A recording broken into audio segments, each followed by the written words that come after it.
Hello, everyone. My name is Ways Asmal. Welcome to another episode of Tooways to Skin a Cat, a show where we talk career experiences, entrepreneurship, and investments. The main aim is to show that there's more than one way to be successful other than just climbing the corporate ladder. We are live on LinkedIn and YouTube, and the show will be available on podcast by tomorrow morning. For those of you who've watched quite a few of these episodes, if you know anyone who would benefit from watching, please share it with at least one person. Now, if you're joining us live, drop a one in the comments so that we know we're not talking to ourselves, and drop a two in the comments if you're watching the recording. My guest for this week is Dominique Battle, a chartered accountant working for a multinational company with a base in South Africa. She previously worked in England and was also an academic trainee. Dominique, thanks so much for joining me today. Thanks so much for having me. I'm super excited to be here. Let's jump straight into it. Tell us your story. Where do you come from? And even outside of work, who is Dominique Battle? Give us that backstory. So maybe just a quick, I guess, where or who I am outside of work. So I love to do tons of different things. I think most people know every month or so I've got a different hobby, which I enjoy. I like to keep it interesting and do varied things. But I have a dog which I love, so I'll talk about my dog for hours on end. And obviously being outdoors with him, spending time with friends, a classic South African, love to go to a good braai. I love to play computer games, so that's probably where my love for technology comes from or starts from, is really from gaming. My brother is a very good computer gamer, and I've just been trying to catch up since I was about 13. So that's what I like to do for fun. And yeah, some other things, I guess, like puzzles, like I'll love to do different activities. I think the biggest puzzle I made was like 9,000 pieces in the UK, which was quite fun. Um, but yeah, that's generally me. I just love to experience new things, and I kind of apply that to my work as well, which is how I have a bit of a, let's say, like colored history. I want to say where I've done lots of different things. But yeah, that's basically just me from a personal side. And actually, I must add that I love to eat. I can't say anything about myself without saying that I love to eat. Everyone knows I'll sit down, I'll order the most food, and I'll love every bite, every second of it. Um, so, from a work side, I'm not really sure. I think I did accounting in school. And so, because I did accounting in school and I was good at it, I sort of was pointed towards the chartered accountant route. I was pretty determined to get a professional qualification because my parents hadn't gone to university, and yeah, they'd worked really hard to make sure that I have that opportunity. So I wanted to kind of use it really well. So I was looking at the chartered accountant route, and then my mom also mentioned actuarial science because I was good at math.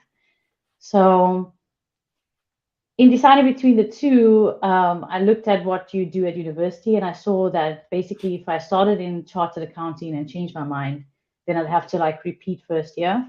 So I started in actuarial science because I knew I could move to the CA in the second year if that's what I wanted.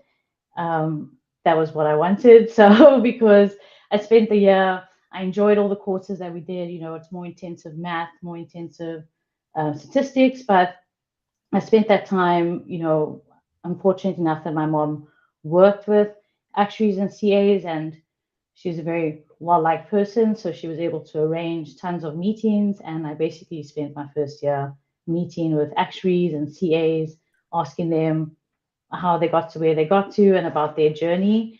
And I really enjoyed how diverse the CA side was about where they ended up and the experience that they had to get there.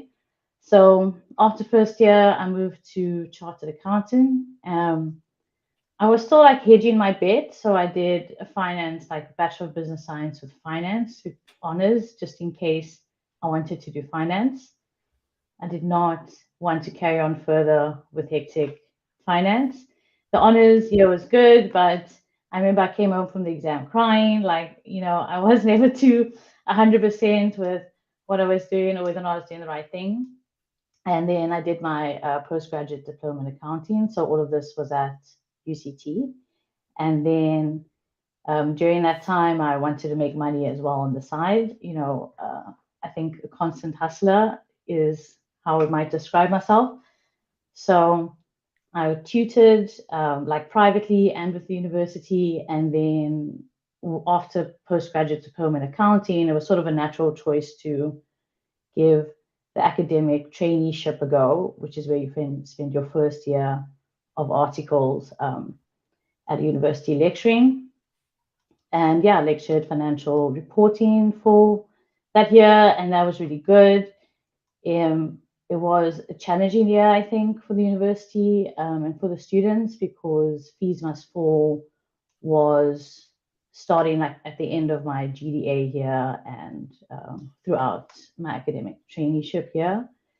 But it definitely taught me a lot about perspective. Initially when the protest started, which is really based in access to funding or access to education, equal access to opportunities when you're there. And that started at the end of my GDA year. And I was at that time trying to write my exam, stick with the plan, write the exam here, get there, finish your board exam here, everything at a certain time in a certain month. Um, so initially, I think I wasn't very sympathetic to the cause at all, actually. And then when I was an academic trainee, I was able to see the entire cohort of students that actually attend university, and I obtained a much better understanding and perspective around why that was actually a necessary thing to highlight, a necessary thing to happen. And again, yeah, I gained a lot of perspective actually and realized, I really need to try to always take the other perspective into account and look outside of my own, feelings towards the situation. And then after that, I went to PwC for my second and third year of articles. That was PwC in Cape Town. Um, and again, things didn't go according to plan. Like when I signed my when I signed my traineeship, you like selected a department at the time, and there was financial services. So my parents are bankers, so I was like, I'm not going to do that. And then there was what was called SIPS, which was like, sorry, consumer goods, retail, manufacturing. I wasn't that keen on that. I wanted to go straight to like the technology, communications, entertainment. And then when I arrived at PwC in that year, TICE had been dissolved and SIPS and TICE had been joined together for CT1. So at first I was a bit irked by it because I was like, I really wanted to just be in those industries. But looking back again, it was really good. I got so much experience to all sorts of different industries. And I found that I enjoyed quite a lot of other stuff. There were some really great audits and really good experiences that I had with renewable energies, with manufacturing, with retailers. And I wouldn't have gotten that experience if I had just been in my original bucket. So I'm glad life had other plans for me Through your few in that case. curveballs there. Yeah, 3% curveballs, but it's fine. As you say, we move, right? You just gotta take the curveballs and run with them. And I think when I was younger, I definitely probably took longer to run with the curveballs, but yeah, over time you find that it's just a part of adapting and moving forward, and everything. I believe everything happens for a reason, and I was glad about all of those situations. And again, because of that, I was able to stay then another 9 months as a senior associate. There were a couple of these jobs, like housing, financial services jobs, where they were just slightly too small, let's say, for a manager. And so I essentially ran a lot of those jobs for a specific partner for 9 months. And that was really great. Like I loved going to the clients and I loved working with the teams. And I loved coaching because, I loved my experience at UCT and I loved lecturing. So that was nice to be able to do that as well for a while. And then that contract expired and I wasn't keen to pursue being a manager here. So I entered my first period of fun employment, which is always fun until like you run out of money. So I did that for a while and then that was great. And I did like creative things, like I made like dream catchers on the side, just random fun things. And then of course, it was time to get a job. And so there were lots of opportunities for people to go overseas.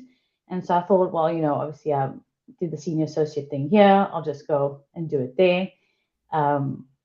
Pretty much, an easy arrangement. And then I went over to the UK so that was in February 2020. Ooh, And wow, just before. yeah, exactly. I was just going to say, the plan was to go over, audit in the week, travel on the weekend, like work hard in the week, party hard on the weekend. But then as I left, the borders closed and COVID, that entire year of COVID started as we know it. So the meeting the clients and the things that I really enjoyed about auditing kind of disappeared in like a moment's breath. And I spent a lot of time indoors working remotely, which I discovered I wasn't that well suited for. And so in that very same year, I was on a plane back to South Africa. Like I think the day before they closed down Heathrow, I was on that plane and leaving. And then I was back in South Africa, and then I entered my second period of fund employment. Um, so that was it was a good time also to reflect on the experience, what worked, what didn't work. I reached out to people within my network, mentors, and other people, and discussed the best way forward for me. I was starting to worry that I could only spend 9 months at a company, which was becoming a bit concerning. Um, so after that period, I started my job search in earnest, and the first role that I saw was an impact.com revenue accounting role. And whilst I lined up other interviews, like that was my main, big fish that I really wanted. It seemed to tick all the boxes. It was a very progressive and inclusive company. I would be able to do technical work within there, like technical accounting work. So you don't always get that opportunity, but as a subscription, as a service company, that revenue is inherently complex. So it was in tech, so very fast paced. So I felt like I wouldn't sort of outgrow the role quickly.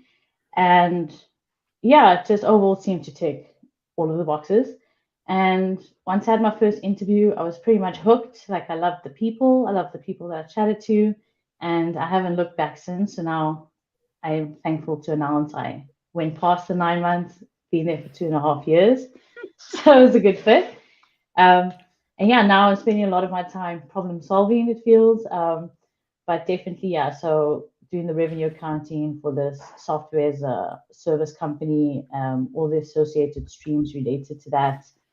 I get to work with lots of different departments, because you really have to understand the business when you do the revenue accounting. And definitely there's a focus on automation, which I love as well. I love being able to improve every day. And it's just interesting to be part of a project as well, to automate something, because you have to get the whole business on the same train, and that's sometimes a bit trickier than you may think it is to start. I want to ask you a little bit about that. I mean, this last company, the company that you're working for, is obviously it's global, multinational, and you're working with, I'm assuming, colleagues around the world. How do you manage working with colleagues from other countries who are sitting in other time zones? Do you have to work late at night or early in the morning? Tell us a little bit about that. That is a great question. I want to say yes and no. So that's why I enjoy the company I'm at, and the approach that they have to the employees and to the culture. There's very much a focus on flexibility. So sometimes there is a case where I do need to chat. Generally, you will be able to find overlapping time zones. Sorry, just to start off with. Generally, you try and find a spot that overlaps between everyone's working day, but it's not always possible. Sometimes there's an urgent meeting to be had. Maybe I need to get up at 8 a.m. to talk to someone in Australia. Then I'll just take a longer lunch break. I'll finish earlier. You kind of structure your work day to make sure that you're not working, from noon till midnight. And I mean, scheduling and planning plays a lot of time into it. If you know that you have in this month, there are 3 meetings that you have to have that have to be late, you know, don't structure them all in the same week, spread them out, and make it so that you can have a flexible day. So you have to be mindful of the time zones. Obviously, if sometimes you can't be sending out an invite to a meeting and it's at 2 a.m. someone else's time. Then I mean, I wouldn't even bother to respond to such a thing. There's lots of gadgets that you can use as well. I've got this thing called, what is it called?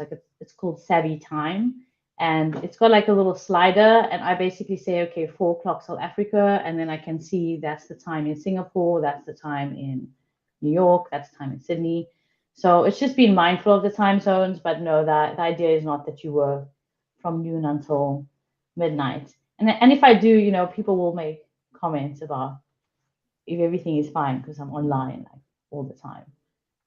People are concerned in the company, about your well-being. That's a good place to be.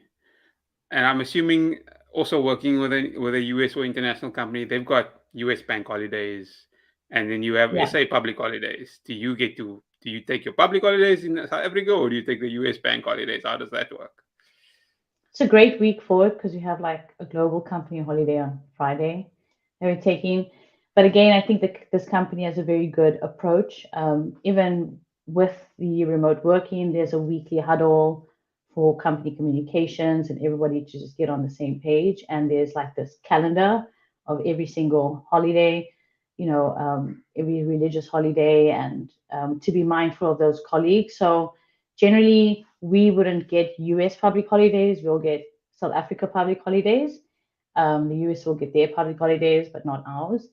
And they, like I said, there's some global company holidays where the entire, company is supposed to be off, except for like skeleton crew.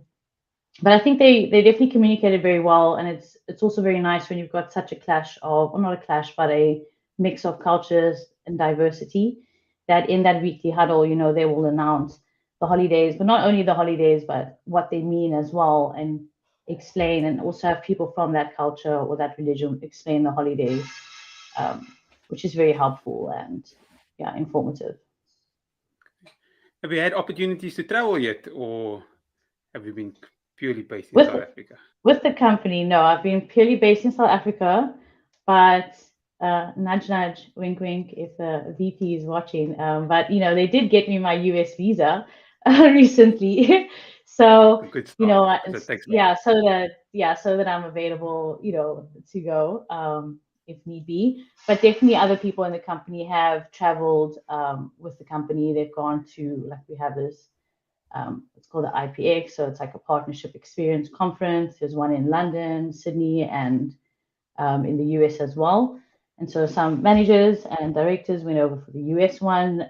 There were some team leaders that went over for the one in London as well, which is a great time to meet people in person that you've just been talking to, on Zoom and over the calls. So yeah, there are opportunities, but watch this space, not yet. Maybe soon, hopefully soon. For the audience, we'll be responding to questions towards the end, so please add your questions to the comment section now so that we don't miss them. Talk to us a little bit about your experience of working in England. You mentioned the experience, but why did you decide on England as opposed to, I don't know, the US or continental Europe? What was your thinking behind that? So it's not a lot of good thinking with this one, but I'm a big Harry Potter fan, and so that's the saddest thing. I didn't even get to see these things because they were closed down. I did go to King's Cross. I did take a photo with the trolley in the wall, and I did get myself a Slytherin house jersey. That's about it. So I love Harry Potter, and yeah, I always thought, London, UK seemed very interesting. And I mean, I was fascinated when I went there as well with the place, like even if you go on the tube, I mean, it's weird that I think about it, but like if you enter with one card, you can't exit with another. Like I played around and gave it a go, it wouldn't let me through. I had to use the same, debit card that I used to get in with. And I just find it very interesting to see how, a more developed country works as well. So yeah, I think my first inkling was really just the Harry Potter business. And Hey, it seemed like a good place to go. Yeah, Harry Potter is a fair reason. I got the trolley photo. Now, I noticed like many academic trainees, they go back to academia after articles, but you decided no, you're going into corporate. How was your academic training experience, and or how has it helped you in your corporate role? Well, it's actually funny. I guess I must just add here that I did actually initially think about going straight back into academia when I came back, but they weren't hiring for anyone. And then I started my job search. So again, I had plans, but life had other plans. Um, and then when they did open up the jobs, I had been in this role now for almost a year, and I was absolutely addicted to what I'm doing. So the timing just didn't work out. But yes, maybe one day I'll go back to academia. How has it helped? I think your academia and doing your academic articles firstly helps you realize that you don't know a lot, because you've got these students asking you questions, and you'll go and lecture something as in your mind basic as accounts one. You're now doing fourth year accounting, you've written your first board exam, you're all about deferred revenue and group consolidation. You're just trying to explain to someone the accrual method, and then they come out with a question that you actually don't know the answer to. So that experience does help you realize that there's a lot of knowledge, and to approach everything with more of like a growth mindset, which I think makes you actually more adaptable as a person and a bit more agile, because you're not really trying to find a specific answer. You're really just trying to find the best answer for everything. So yeah, I would say that definitely assisted me. And I think obviously the technical side of it, now I do a bit more technical stuff as well. So the experience I had when I was a academic trainee, like you just got to put up your hand to do things. I did all sorts of weird things like workshops, and I helped this lecturer with all the examples for like a textbook. There's some textbook in the world that's full of Game of Thrones examples, and that is me. So there's Game of Thrones and I think some Harry Potter stuff in there as well. So somewhere in the world that textbook is there. But yeah, it just helped me realize like projects as well, working towards a final goal. Um, yeah, and then obviously when you go into your articles at the firm, you don't know anything, but you're a second year clerk. So you're a second year trainee, and you're going to spend 6 months just needing to ask everyone what's going on. So that makes you not afraid to ask questions, because you get used to the fact that you don't know everything, and that it's fine to ask questions in the beginning, and to learn from it. And would you recommend the academic trainee route for someone who's not planning on going back to lecture?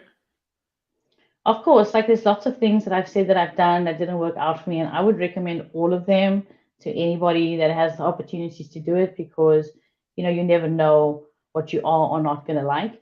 And even if you spend the year and you realize you're probably not going to be an academic one day, at least you've had that experience, and at least you know what you may or may not want to do. Okay. I have a few more questions, but there's questions flying in from the audience. So I want to jump over to them. Got a few Sure. questions from this Frank guy. I don't know if you know him, but he says, "What what would your advice be for someone working for a multinational corporation on how to bridge the culture gap while still delivering high value work?"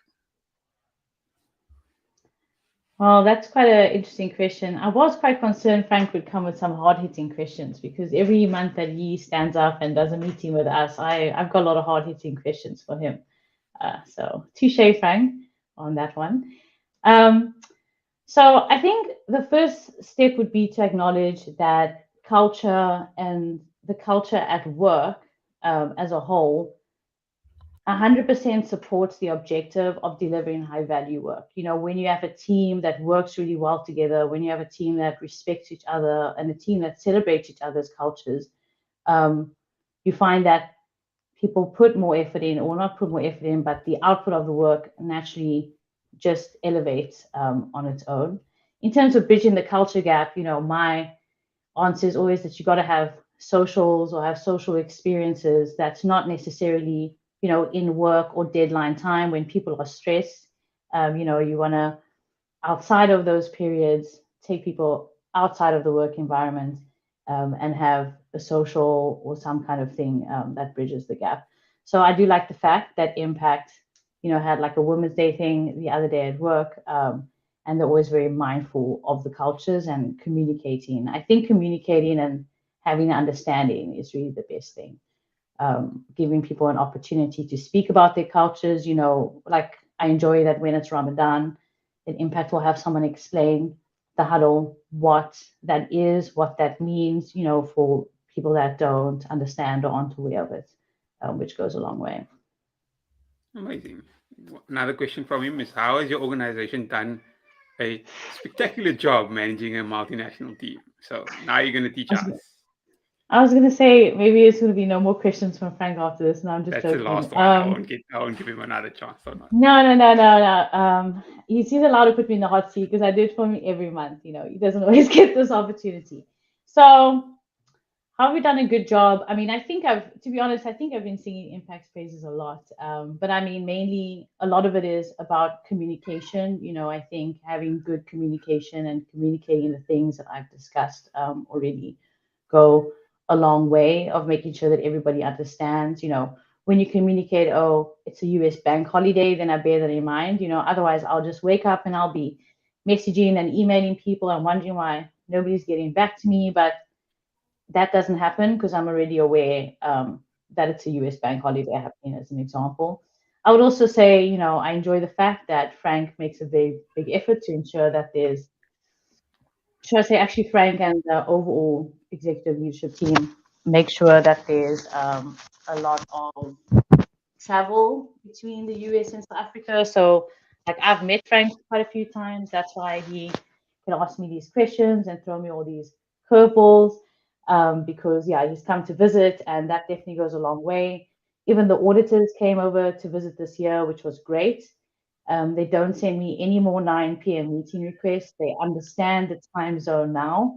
They looked at me and they said, "Wow, we understand now." And so now our latest meeting from them is like 5 p.m. So I think just always trying to find an opportunity, even if it's just once a year, for people to get together is really good. And Frank is always putting people together cross-functionally, which works very well. So you'll take a couple of people from different departments and just problem solve this thing, and that helps, just knock our heads together. And I've made a lot of friends as a result of that. And one more interesting question from Sean, who says, what was your highest moment in your work life? Interesting question, that one, but I'm going to leave that to you. Oh dear, that's actually quite a difficult one. I feel Or like you I'm haven't having reached there a lot yet. of. I think that's the best answer. I mean, I guess no. I don't think. I think there'll be another high point, another high point. I think the highest moment was when I arrived and I looked at the system. There were some certain goals that I had in mind of what I wanted to change, how I wanted to change it. I had this vision in my mind of how we should be doing it, and that it's going to work. And I'm so grateful, obviously, that Frank and the rest just backed me. They weren't like looking at me with these crazy visions. And it took about 2 years for that to unravel. So I would say at the moment, my highest point would be putting in like a good 2 solid years of hard work with lots of people assisting as well, and finally managing to see the outcome of that. Finally unfold. I think it's nice to get the end of the road, in a sense, of a project. Amazing. Any last few words from you, or anything we didn't discuss that you'd like the audience to know? Maybe if there's only one lesson that I can give everyone, it's, I guess, not to be too stressed about where you'll be in 10 years' time. Make sure you're not close to any opportunities, and make sure that you nurture your network of people, no matter in what capacity you're in. Even if you're at a client and you think this industry, you're never going to be involved with it, nurture those relationships, because that client could be your future hiring manager, or you know what I mean, or they could just become actually your new mentor that is there to assist you through some really tough periods in your professional life. So I would definitely say that's one thing I can add, is that you should always nurture your network, and don't be afraid to make mistakes, especially earlier on in your career, as long as you're growing from it. I think that's a great way to end. The show has been live on YouTube and will be available on podcast by tomorrow. If you're watching on YouTube or listening on the podcast and you feel that it's added value, don't forget to like, subscribe, and click on that notification bell to get automatically notified when the next episode comes out. Dominique, Thank you so much for your time. Thanks so much to you. Thanks everyone for joining us for another episode of Two Ways to Skin a Cat. Goodbye.